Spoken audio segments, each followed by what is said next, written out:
Hey guys, we are living the authentic life and have we got an incredible show for you today. This beautiful, darling woman is a New York Times bestselling author. I was amazed by your resume.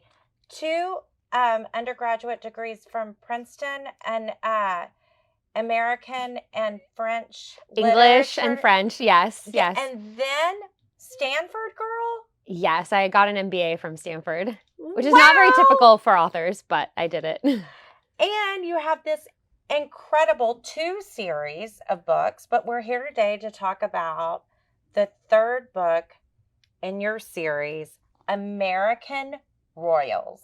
Yes. And I dress like one of the covers trying to emulate your It looks perfect. one of your main characters, but so many young girls and boys dream of growing up and being New York Times bestsellers. Can you tell us, was that your dream from the time you were a young girl? I have always wanted to be a writer. Okay. I am very much a reader, and I just grew up always with a book in my hand. Uh-huh. And so I used to say when I was little that I would grow up and write books. I didn't know what kind of book that I would write. And now as an adult, I gravitate towards happy stories that have a lot of romance in them and young people kind of coming of age, figuring out who they are and what they want from life and and what they want to be when they grow up, which is something that everyone struggles with. I feel like I'm still struggling with it some days. Oh, And girl, so, I didn't become the Vintage Contessa until 11 years ago. So I was in my 40s till I knew what I wanted to be when I grew up. And Exactly. I'm still reformulating that. And I think that now more than ever, that's okay. They're making it more okay to I think so. become I think and that's to change who you want to be in the process and not be so defined from the moment you state a major or choose a career path. Yes, no one knows who they are, what they want when they're 16 or 18. And I think that's the fun of going to college and going on this journey. So my characters are all ages 18 to 25. And they're all in that life stage of figuring out, who are they? How do they fit into the world? What is their purpose? And they just happen to be royalty. So there's an extra layer of forbidden love and drama and fate, even in the sense that, royalty is kind of one of the last things where I think you really truly have a destiny. In modern life, we're not living Charles Dickens novels anymore, where people are defined by, who their parents are, how much money their parents have. People can grow up to be anything unless you are a future king, and then you really do have your job picked out for you from when you were a child. So I think it's very interesting. And all these shows out there about the monarchy, I've been obsessed with The Crown. I love The just Crown. watched Spencer on a movie coming home, and Kristen Stewart was really compelling in that role. But I think we're finally realizing that being royalty isn't all glamour, that there's a lot that goes with that. Is that laced into the characters in your book? Oh, absolutely. So my books are narrated by 4 different young women. Okay. They're sort of, we call that multi-POV. So each character takes turns with the chapter, and it follows the 2 princesses of America. So the older princess, who is going to be the very first queen of America, as in kind of like, in England, there was a very similar law, and in France, that, women couldn't rule unless there was basically no man available to rule. So that's part of the Queen Victoria drama, is they were looking for any kind of male cousin to take the throne, and Victoria only because they just had no other options. Right. And so in my books, Princess Beatrice, who's the older sister, is going to be America's very first queen. And then there's her younger sister, who's sort of a female Prince Harry, if you will. She's very, very fun, very rowdy. She's the spontaneous one, the one who sort of baits the press and dances on tables. And then her best friend also narrates. So she's sort of my commoner point of view. And she has a crush on the royal brother, the only prince, Prince Jeff. And then also Prince Jeff's ex-girlfriend, who is trying to get back into the royal world and date him again, is the 4th narrator. So I've got 2 different love triangles working at once. There's sort of the 2 girls angling for Prince Jeff love triangle. And then there's kind of a love tangle between the two sisters and a boy or two. So there's a very, very high octane drama in the books. I would say imagine The Crown if like Shonda Rhimes had done The Crown for CW, like with a bunch of teenagers playing the roles. So it's got all the royal stuff. There's lots of balls and tiaras and carriage rides where people are kissing in the backseat, but then there's also just teenagers being teenagers. Which is so true. And another, and taking this narrative perspective, I actually have a journalism background and I love writing. And I mentioned to you, my daughter is really into writing, which, and I'm a big part of we published a children's book and we work with a woman named Melissa Williams, and she has a 501c3 that encourages kids to write. And I think it's so great because it's also an outlet for kids to express themselves and to maybe transform to a different place in a different world. And another thing that I found so interesting about reading was to find out, like, Coco Chanel never even went places that she based her clothes upon. She just read about them. So the fact that you're able to create this journey, not being a royal, but suspecting what royals would go through, it's just all pretty fascinating. It goes back to college. You wrote about this in college. And this was your perspective even then. I'm fascinated by royalty for the reasons that we talked about before. I think that I love stories with drama and with interesting characters, and stories with families that are complicated. And there are no places where those things all become so clear in a royal situation because everything is just higher stakes. It's a sibling conflict, except one sibling is going to inherit the throne and be the one whose face is printed on the money and be the one that everyone bows to. And the other sibling will just be effectively forgotten by history. We never remember or talk about the younger siblings that didn't become kings. Elizabeth and Margaret. It's very much Elizabeth and Margaret, and I love how they've done that on The Crown, and there's quite a bit of that dynamic in the books. There's also the parent-child conflict becomes much more complicated when your parent is not only your mom or dad, but also your boss. And you are not just their child, but their successor.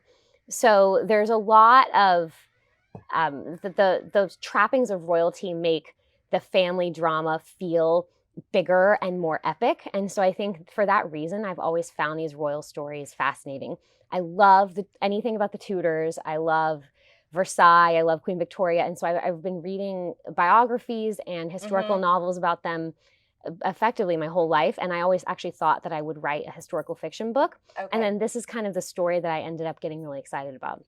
So I got this idea in 2011 when William and Kate got married. Yes. I was living in New York, working in book publishing at the time. I used to work as an editor of young adult fiction. So I was deep in the young adult world. And I was just so struck by how excited everybody in New York got about the royal wedding. I was 22 at the time, 23. So I did go to a royal wedding party at a bar before work because that's what you do when you're young. Yeah, and I went with friends, and we went. It started at 5:30 a.m. and I got up early and got all ready and had a hat and a cute pink dress, and it was bottomless mimosas, and they had the royal wedding on these big screens where they probably normally play, like, sports. The college football games. Right. And it was just a pack of women all excited about this. And so then, fast forward 3 hours later, I've had a number of the bottomless mimosas and I'm walking to work, and the royal wedding's on the Jumbotron at Times Square. It's on every single newsstand. Yes. It's like people are talking about it, and so I just thought it was so fascinating that we were having in America this big moment around the wedding of royals that don't even belong to us. So then I started thinking, well, like, what would it be like if we had a royal family? And the first few times I told this idea to people, I got a lot of laughter. Really? Because everyone thinks that's so illogical because the whole point of the revolution was to throw off monarchy. But the deeper that you dig, the revolution was more to throw off England and that particular monarch who was, I mean, if you saw Hamilton, why should a tiny island across the sea regulate the price of tea?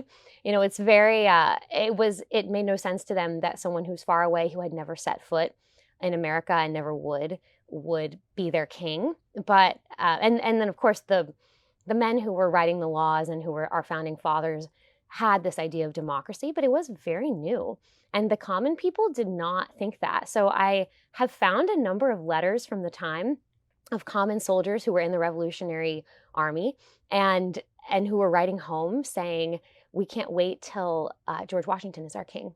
We can't, because that was all they knew was monarchy. And so they were of the opinion, they just assumed that we were going to throw off England and then become our own country and then have a king again.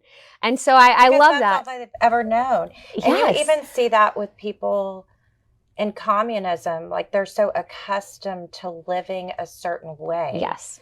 And I think that's even true for human nature, is we might know that something's not working, but it's what we know, and then we go repeat it. Like they say, like, Yes. you marry your father who has all the qualities that you don't, because that's what Yes. you're comfortable with, because that's all you've ever known. So in your book, George Washington did is become a king. So that in the book, he really was offered a crown, which never Mhm. happened. And he did say yes, and he did become the first king of America. And then the book takes place in the present day, where we're following the modern American royal family. So as I said, it's the king and the queen, and then the two princesses and the prince, and all of their focusing on the younger generation. And did and you all of talk their about drama. Martha when you talked about Washington? Was she a big player? And when you She- look back at it all? She's part of it. There's a little bit of flashing back in the prologue, but I don't go too deep on the history. Okay. When people quiz me hard, I do have a timeline of the history because I don't, I want it to be thought out and consistent within the books. But again, the books are meant to be dramatic and fun and romantic, and not, a political treatise, and not going deep on the timeline of my alternate God, I history love that. America. Don't we So, have enough going deep on exactly. political? Can't we just be fashion girls having fun? There's mostly fashion girls having fun. So I made the timeline for myself so that within the books things are consistent. Like I keep talking about King Edward I from the 1800s, and Mhm. I need to make sure but I don't put all that in the book. But in real life, George Washington, you may know, had no children. So that's the other thing is I didn't even put that together. people always ask me, well, how does your book work if he didn't have children? So Like, it's fiction. I'm like, yes, first of all, it's First fiction. of all, it's fiction. So I have a little bit of. And did you watch Inventing Anna when they say I in love, the beginning, yes. everything is true except everything? Okay, yeah. Everything about the story is true except for the parts that are totally made up. And I was like, that Yes. should be on my book cover. Because people most of it's made up. want everything that they read. And what I love about that is then it made me Google what was real. Yes. Because then you go back and you want to when you're Her story is fascinating. reading about Madoff or reading about, different people, you want to know what the story and what part's real. So I think it's interesting because people want it to be real because they engage with the characters so much. And that was something we talked about a little bit is during COVID, the thing I feel like, and we agreed on this, that we missed the most was connection with people. Absolutely. So people really wanted to create connection. And there was this incredible opportunity. There's a book called Outliers. If you haven't ever read it, Malcolm Gladwell. I know, I have not read it, but I know, I'm yes, familiar but with the it. premise is that there's, sorry, Grace Hey. Kelly snorting and snoring. The premise is that there's certain times in the world that offer you an opportunity that wouldn't be there otherwise.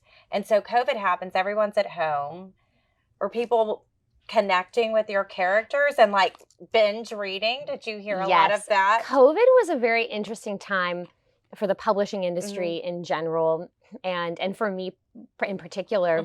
My books have, to back up, publishing doesn't collect a lot of data.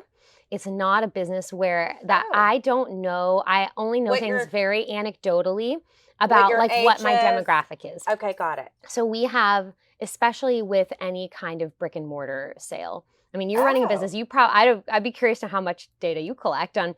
No, we It's don't. We probably don't know the mostly age. anecdotal. It's Yes. mostly you're just looking at people and thinking, I've sold to some younger people and so I don't actually know, by the hard numbers, how old my average reader is. I think that I have a strong readership ages 14 to 20. And then again, for 20 to 30. And then I still actually have a decent number of older readers who read the book in book clubs, who kind of do like a young adult book club every now and then or something. And so it's hard to say. But the one thing I do know is how many people are buying my book in ebook versus hardcover versus audio. And traditional young adult novels that are meant for younger people sell 70% hardcover and the rest in the other formats. And I sell like 30 to 40% hardcover. I have very strong ebook sales. And then I sell 40% audio. I have huge audio following. And so we talked about that. You're not the one reading it. Yes. And I don't do the audio performance, but my audio book sales and my ebook sales grew even stronger in COVID, which was lucky for me that I already had that because stores closed down. So nobody could buy my book at Barnes & Noble or Target. I used to have some, what we like to call the impulse buy, because my book. They walk by and your cover's the cover is beautiful. Darling. And I'm lucky that my books are carried at Target and Walmart. Yes. And I buy so many some books grocery there. stores and airports. So, good. Which are the places where. Everywhere I buy. Yes. You're Target, Walmart, grocery store. You totally want the shopper who's like at Target to buy baby medicine or whatever it is, and then picks up a book because it's right there on the aisle. So all of that fell off, but my ebook sales climbed and my audiobook sales climbed. So I think it ended up being net, same. But what was interesting was, as we talked about, I think that the whole point of reading, kind of going back to what you said about the traveling, is that reading, it used to be called armchair travel, in the sense that you were at home the whole time. But it's the most cost-effective and easiest way to experience things that are completely outside your comfort zone, or escape to something that, have a moment of levity when things are tough. And so I think in particular, my books, I don't want them to be frivolous. They are about young people growing up, and there's quite a lot in them about, what does it mean to be a young woman? How hard do I fight for the things that I want? At what personal cost? What does it mean to inherit the dreams and pressures of my parents for all the characters? And how much do I want that is my own versus what I was told that I want? So there's all of that in there, kind of like when you feed someone a really good pasta that has a little bit of zucchini in it. It's all there. And I hope that people will think on some level about these things. But for the most part, the books are like a big romp through a glittering tiara world with a lot of kissing. And that's what we all needed right now. And so the publishing romance sales have climbed, and sales of very serious, heavy, what I like to call the hopeless adult fiction have not done as well since COVID, because I think the real world is in a dark place, and nobody wants to read Cormac McCarthy anymore. We just need a break. We want to open a book and we want we want a lighthearted world. So that's, bad things happen in my book. It's not a world where nobody gets hurt, right? But it is ultimately optimistic. And I think that is what people need right now. Completely. So Beatrice as a name happens to be one of the royals' names. How did that work out? Beatrice is the daughter of my agent. Okay. And way back when we were first talking about this concept, I kept saying, we've got to name a Princess Beatrice, because I've never named a character after his daughter. And so she made her way in. And it sounded royal to me, and I knew there was a royal cousin, but I wasn't, when we started. You didn't knowingly. I didn't know as much about Princess Beatrice. I know quite a lot more now. Right. I've read a lot more about the extended modern royal family in the last 3 years than I had before. And then in Bridgerton, the author's voice that we hear have you seen that show? I love that show. I have not seen season 2 yet. But her name is Mrs. or like she's a Lady mystery. Whistledown. Whistledown. Yes. She's a mystery person. So I thought that was an interesting. I love Bridgerton. So the first thing I did after I saw Bridgerton was Google what came out first, Bridgerton or Gossip Girl. Because I don't know if you had the same, I was like, did Bridgerton steal from Gossip Girl or did Gossip Girl steal from Bridgerton? And it turns out Bridgerton book 1 did come out a year before the first Gossip Girl novel. Only because, and obviously that doesn't belong to Gossip Girl, but that trope, that sort of storytelling technique of like, I'm an anonymous society blogger and I'm going to spill all your dirty little secrets was, to me, it was just Gossip Girl in Regency England with a lot of really fun, good-looking cast. And I loved it. I was so connected to that journey. So let's talk a little bit. As I said, I have a 14-year-old. So we're in the process, and it's fascinating. Instead of Google now, she looks at TikTok. And she looked to figure out things. And she's like, look at this TikTok about, because Princeton and Stanford are on her list of places to go. And I have so many friends whose kids have applied. And so how was that? Like, did you always know you wanted to go to Princeton? I mean, Princeton is really number one on a lot of lists. And to get in there from a writing, I mean, it's just exceptional. How did that path come about? Because I think so many kids dream of that too as a stepping stone. I know. And college admissions seem harder and harder these days. Yes. It scares me. It's the same number of children applying. Well, sorry, the same number of spots, and like 3 times as many students applying. Yes. And so they're frantically trying to add spots as best as they can. They built a whole new residential college at Princeton to accommodate, another 800 people per class. And they could probably take 3 times that many and have everyone be, qualified. So I think it's getting very, very competitive and hard. I'm really lucky that I got to go there. It was a fantastic opportunity. I worked extremely hard in high school. Okay. And I'm very nerdy, if you can't tell. You seem so darling to my be nerdy. agent is very funny. He was like, you have such a unique brand, and he calls it fashionable nerd. And I was like, I love it. That's kind of like, I have always been deeply passionate about the very weird things that I'm passionate about. Like I would love, we can talk about Louis the 14th and Versailles, and we can, I love, I feel really passionate about like the 17th and 18th century literature that I grew up studying in high school and in college. And I think that when students are applying, I think what stands out is people who have something that really matters to them. Absolutely. And that I just do have distinct memories of being in my Princeton interview and having the interviewer, the local Houston alum who was interviewing, talk to me about this stuff. And we talked mostly about my interests and what I wanted to study and how I had these dreams of like going to France and doing a study abroad about playwriting in the 17th century in France. And he was like, this is so interesting that you're 18 years old and you just like this stuff. And I think that's what matters. And whatever your interest is, whether it's I want to play the oboe, or I want to cure this disease, or so I actually do interviews for Princeton now. I just do 2 a year, but just for local high school students in the area. And I notice when the children are, I shouldn't call them children, they're 18, but when the students are really passionate about something, and when they just are there to check a box,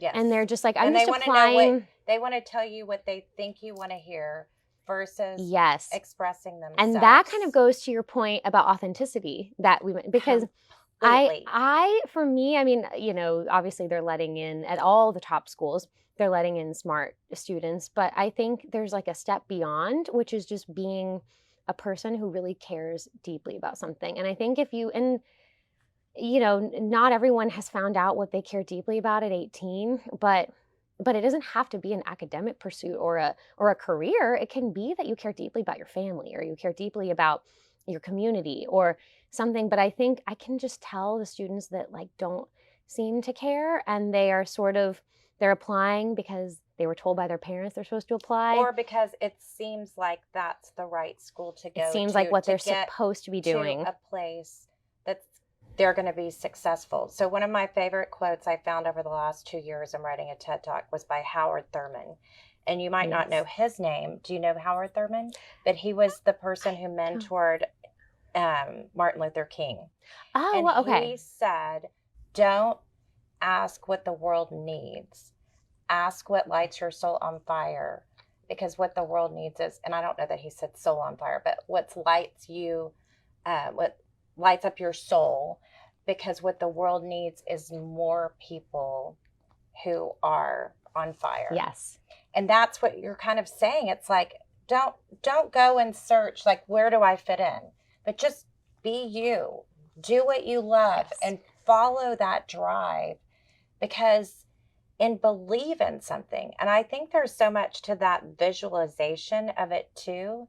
Like that you saw this connection and you felt connected with it, the storyline of the royals. And it's interesting that you say that, because I do have a story, which is the first time that I tried to write American Royals, I was trying to write for the market, as we say. Oh, so this was when House of Cards had just come out on Netflix, the Kevin Spacey show. And as you can probably tell from my demeanor, I don't really read or watch a lot of political thrillers. My husband and I did watch House of Cards because I was working in publishing at the time, and we talked a lot about broader trends in entertainment and sort of what people were getting excited about, always trying to kind of anticipate the next trend. And so I had this idea for this world with an American monarchy, and I turned it into a thriller. So it was it was very different in tone. It still had multiple narrators because I do love that device, but like half the narrators were male. One was a security guard who, like the bodyguard character, who now is Beatrice's love interest, one of her love interests. And one was basically a young man he's so great. He's very dreamy. But it was very, very different. And then the royals were being assassinated one by one. And it was all like a plot to see who's killing off members of the royal family and what's happening. And there were shootings and there were poisonings and there was like a Princess Diana style car crash. And it was all very different. And my agent, the one who's Beatrice's dad, read it, and who's my boss at the time, and I took it to him, and he said, I don't know like what's going on here.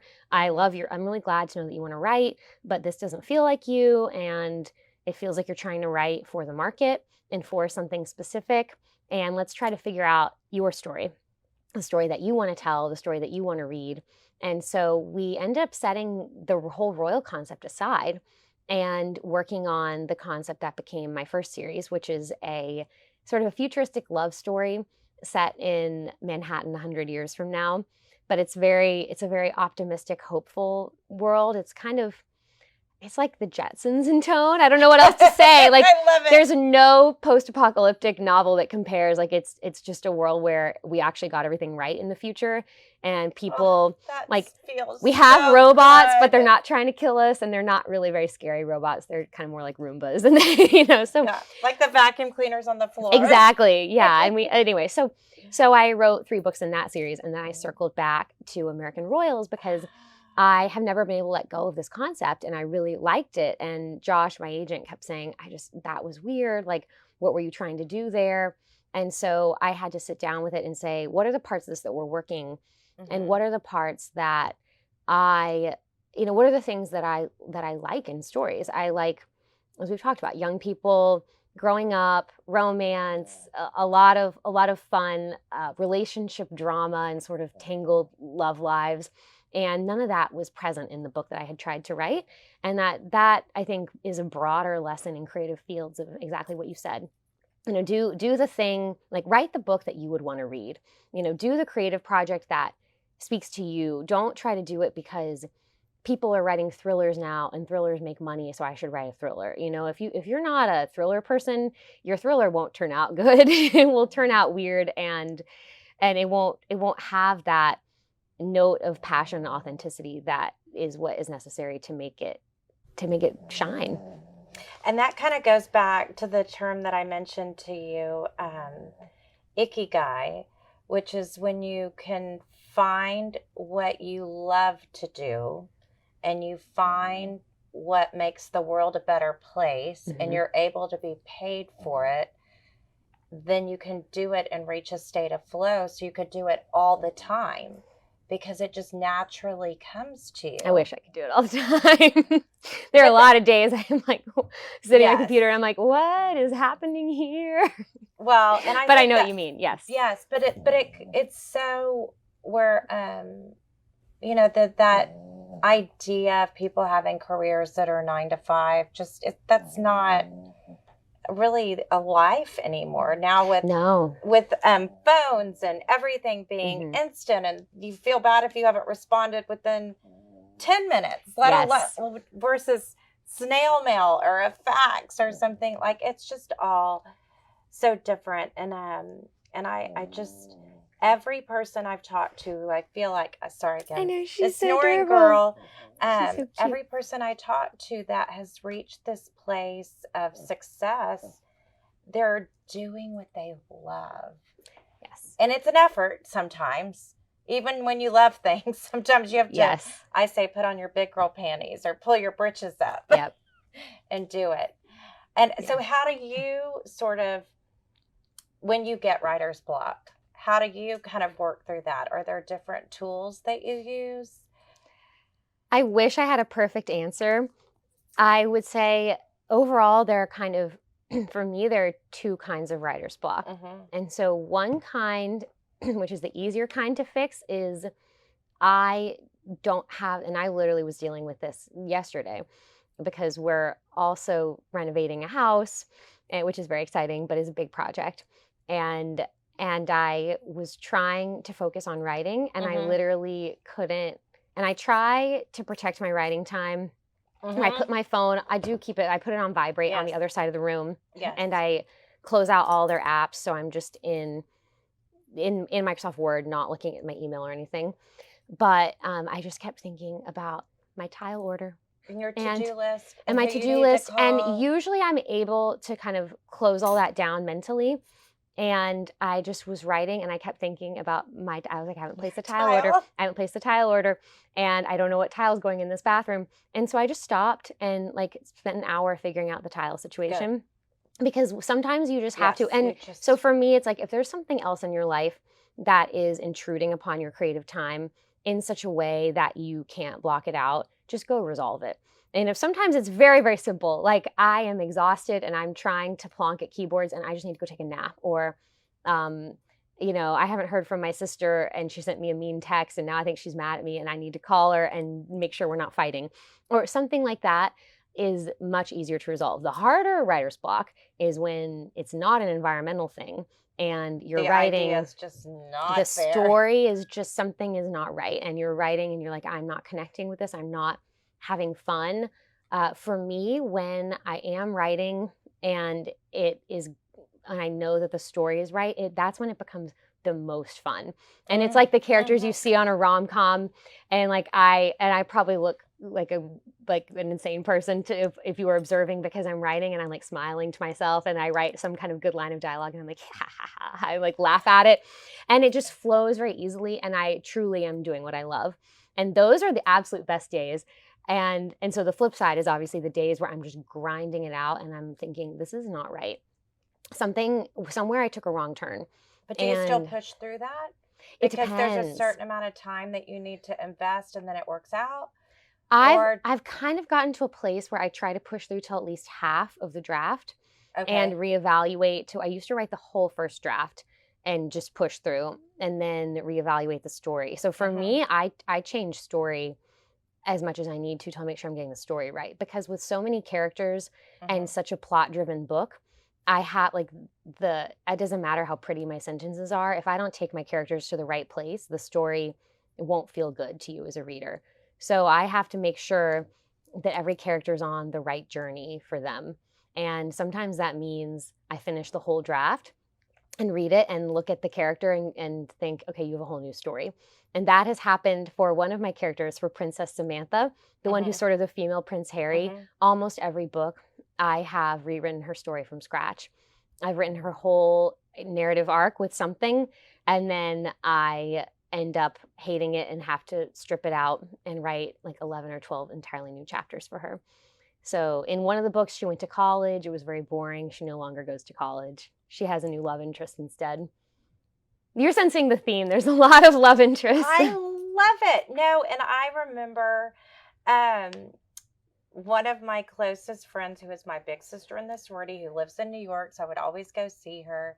I remember one day one of her friends asked me my favorite movie, and I said The Devil Wears Prada. She's like, that is so boring. I thought it was Gone with the Wind. It should be more classic than that. And I'm like, girl, I'm a fashion girl, and I just love silly and you want it to be fun stories.